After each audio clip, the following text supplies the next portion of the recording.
Epílogo. Ahora que ha terminado de leer el libro, no deberían quedar dudas en su mente, en cuanto a que los tentáculos, del sutil movimiento de la nueva era, penetraron virtualmente en todas las áreas de la sociedad. Han invadido incluso la privacidad de nuestros propios hogares. Usted sabe que la nueva era no es compatible con el cristianismo y que incluso puede abrir brechas en sus creencias religiosas. Entonces, ¿qué debería hacer con respecto a esto? En primer lugar, hay algunas cosas que no debería hacer.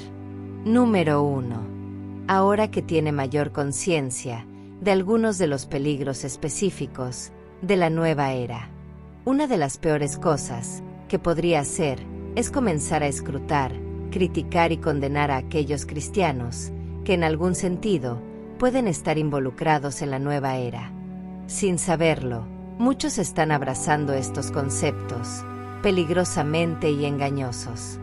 En lugar de ser condenados, necesitan ser advertidos de un modo afable y respetuoso.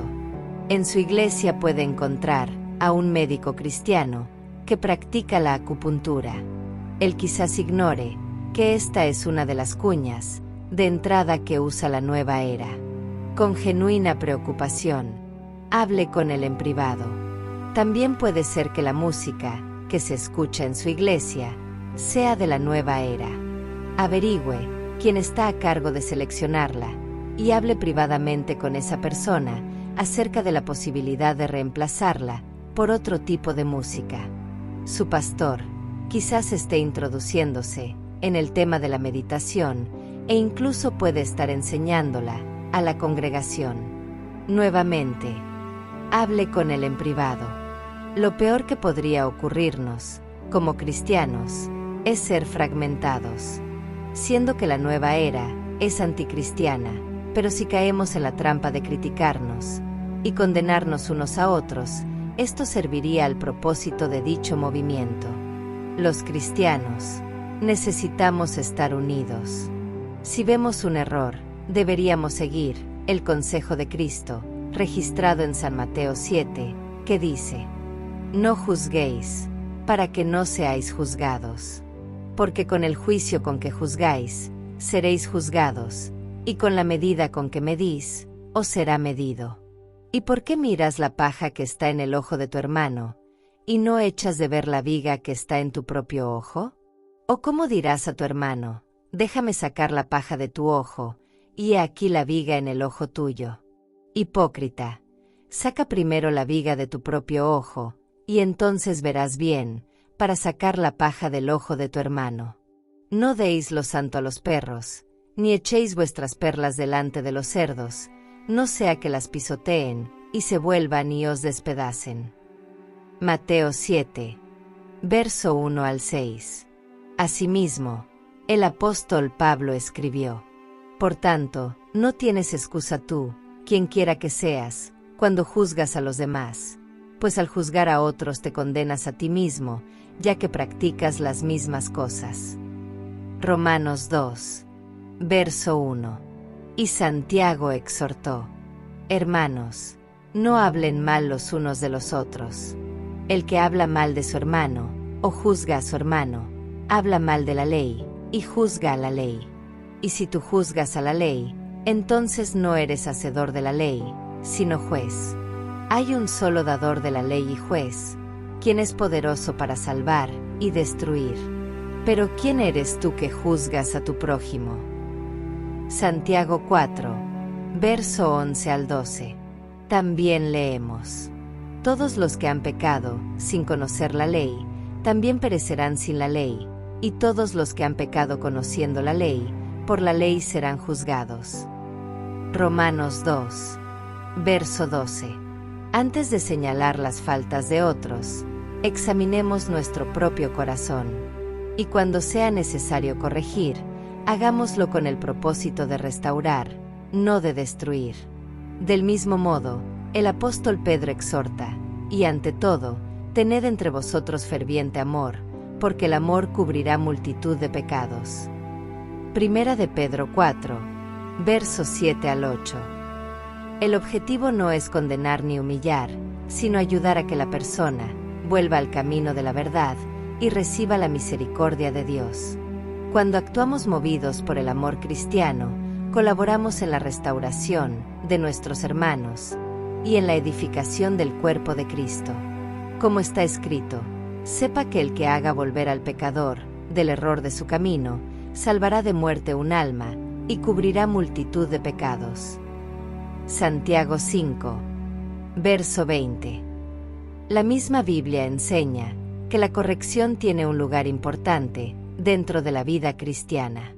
Cuando un hermano se desvía del camino de Dios, el amor nos impulsa a ayudarlo y no a abandonarlo.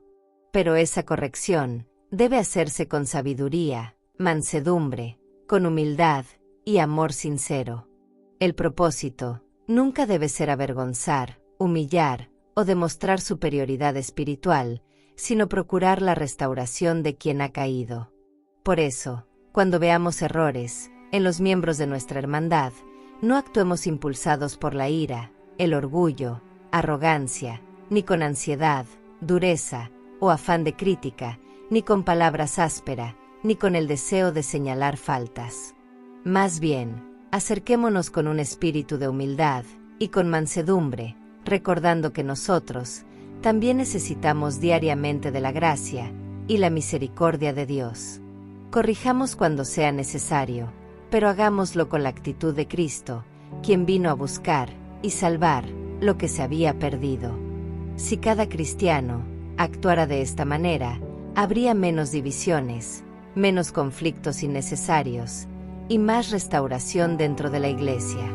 La unidad cristiana no se construye ignorando la verdad, sino practicando la verdad con amor.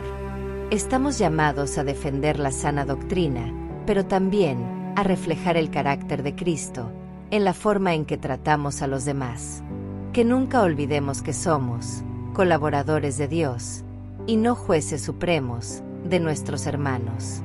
Nuestro llamado es amar, exhortar, corregir cuando sea necesario y trabajar por la restauración de aquellos que han tropezado en el camino.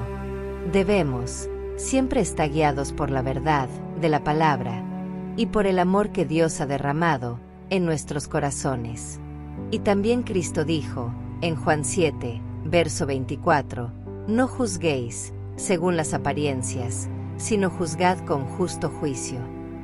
Por lo tanto, ejercer un juicio justo, basado en la verdad, la justicia y en la palabra de Dios, evitando así la hipocresía y la condenación apresurada. Menciónelo en privado a la persona involucrada. Número 2. No dedique mucho interés a investigar acerca de las enseñanzas y prácticas de la nueva era. Aunque puede ser genuino el deseo de familiarizarse con la expansión de la influencia de la nueva era y las formas de combatirla, no le recomiendo que se deje llevar por la curiosidad de ahondar en los principales libros que presentan sus enseñanzas. Siendo que la verdad se encuentra tan próxima al error en muchas de las áreas tratadas en ellos, podría ser espiritualmente peligroso explorarlos en profundidad. Además, muchos libros de la nueva era son inspirados por seres espirituales, y como tales, deberían ser evitados por los cristianos. Existen muchos libros escritos por excelentes autores cristianos que advierten acerca de la nueva era. Si realmente desea hacerlo, es preferible familiarizarse más con el tema a través de autores serios, cristianos. Algunas de las decisiones positivas que puede adoptar son las siguientes.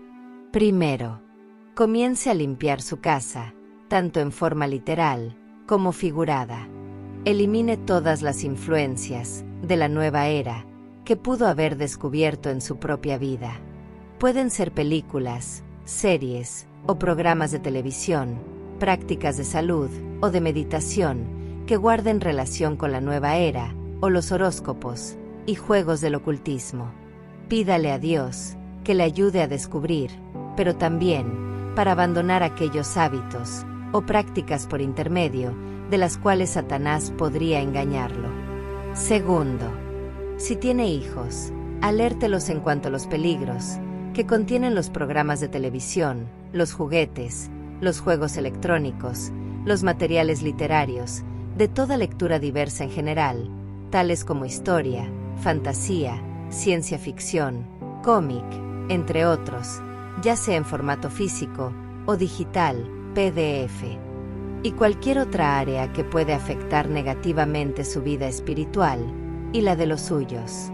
Es posible que con los hijos mayores encuentre alguna resistencia o renuencia para abandonar algunos entretenimientos dañinos. Tómese tiempo para discutir la situación y expresar su sincera preocupación por su bienestar espiritual. Uno de los argumentos que utilizan los jóvenes es que los programas de televisión, los juegos electrónicos, la lectura, etc., no los afecta o que son capaces de desechar los mensajes.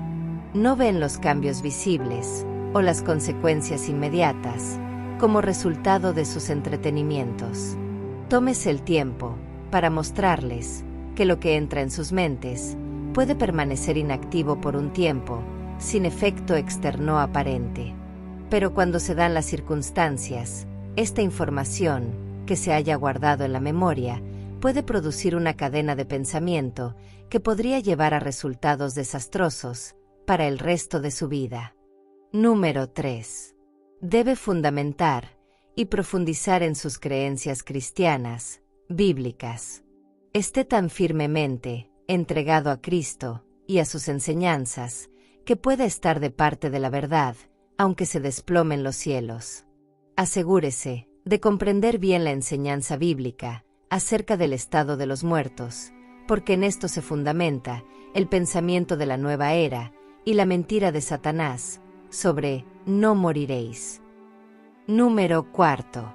Cuando testifique ante un seguidor de la nueva era, ore a Dios pidiendo discernimiento espiritual, tacto y sabiduría. Recuerde, en un sentido bien diferente que los cristianos, ellos son muy espirituales, entre comillas. No trate de argumentar en contra de sus filosofías o de explicar las principales doctrinas de la Iglesia. Trate de hacerlo al reflexionar acerca de los derechos que el Creador tiene sobre la vida de ellos y de que capten la necesidad de la gracia salvadora de Cristo. Testifique acerca de la preocupación y del amor incondicional que Dios tiene por su persona.